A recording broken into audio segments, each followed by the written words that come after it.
Assalamualaikum, hai, saya Zuhaili. Hari ini saya akan kongsikan 3 kaedah untuk menjana pendapatan di YouTube.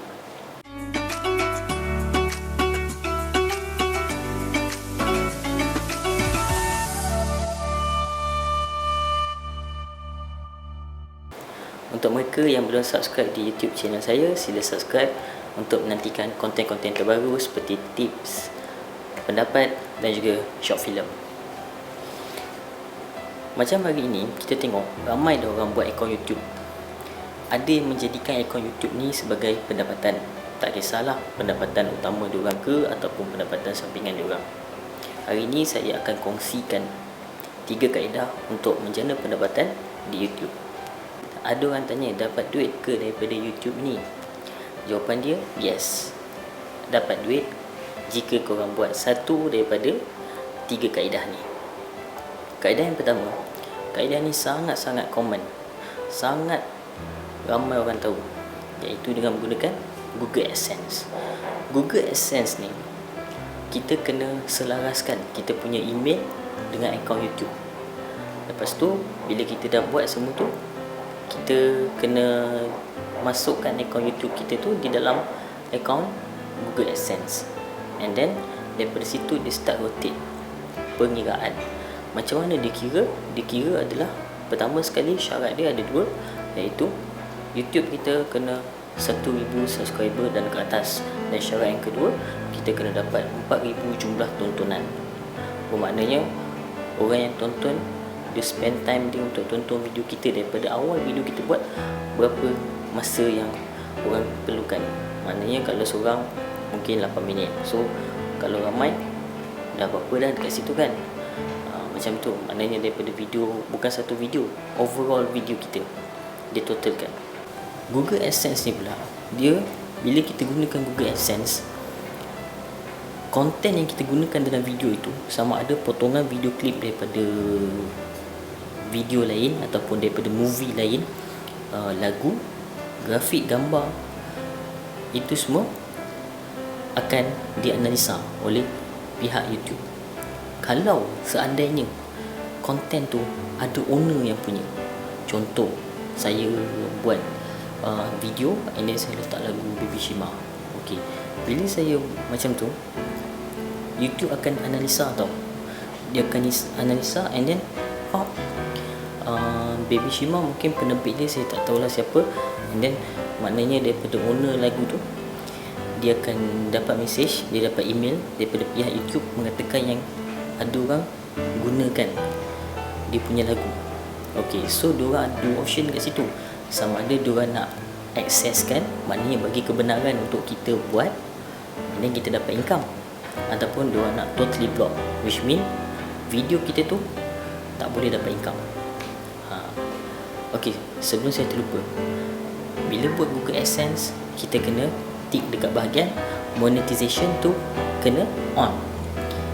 Jadi bila monetization on, barulah kita start counting. Counting ni dia kira macam mana? Maknanya kalau ada iklan, janganlah skip. Macam tu maknanya. Kalau you guys tak skip, and then dia akan ada masuk duit dekat dalam account owner macam tu. Okay, itu yang dari segi itulah. And then okay, yang berbalik saya cakap tadi tu, maknanya daripada owner. Kalau owner tu kata dia nak block, so apa jadi dengan video kita tu? Video kita tu tak ada apa-apa, still boleh tengok, still public boleh tengok, tapi kita tak boleh monetization. Maknanya kita tak dapat duit lah, kita tak dapat payment. Saya ada satu video, saya hanya banyak-banyak video, hanya satu je video yang owner tu dia bagi akses, the rest dia tak bagi, dia block. So apa yang saya nak cakap kat sini, chances untuk owner tu bagi akses kat kita sangat-sangat rendah. So saya cadangkan jangan guna lagu yang dah register. Maknanya tak kisahlah lagu ke, ataupun grafik ke, gambar ke, ataupun potongan movie, itu semua dah diregister. So kita tak boleh nak guna. Kalau kita guna, kita akan berdepan dengan 2 masalah, 2 benda itulah. Maknanya owner tu akan dapat email and then dia ada option sama ada nak proceed ataupun nak block. Yang kedua, saya nak ceritakan tentang kita panggil ni sebagai merchandise, selling merchandise. Okay, selling merchandise ni macam kadang-kadang kita tengok ada YouTuber diorang pakai barang, contoh topi, baju ataupun seluar diorang ataupun kasut jenama diorang sendiri. So bila setiap kali video je diorang pakai, diorang pakai. So ada orang tertarik diorang tanya, lawa lah baju kan. So daripada situ diorang jadikan channel untuk diorang jual dia punya merchandise.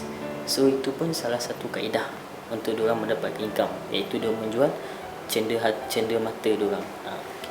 Itu adalah selling merchandise. Okey. Dan kaedah yang terakhir, kaedah ketiga, iaitu kita panggil dia affiliate marketing. Affiliate marketing ni, kalau contohlah, kalau kita tengok Mak Saleh, dia buat YouTube, kadang-kadang dia cakap bila dia dah habis pun, kalau perasan dekat bawah description tu dia akan beritahu, okay, use main camera yang digunakan, dia letak link. Microphone yang digunakan, dia letak link. Apa lagi, contoh kasut yang digunakan ke, komputer yang digunakan ke, dia letak link. So link tu bila kita tekan pop, dia tu masuk ke laman web produk tu, maknanya laman web untuk beli produk tu. So bila ada orang beli produk tu, maknanya persen tu akan dapat kepada YouTuber tu. Okey, contoh kalau orang tu dia gunakan apa orang kata, dia gunakan color lah, maknanya color grading, template yang cantik kan. So dia akan kata, dia akan letak link di description bawah kan. Okay, so nanti orang tekan, bila orang tekan, orang tengok ada. So kalau ada orang beli, dia akan dapat, contoh harga barang tu $49.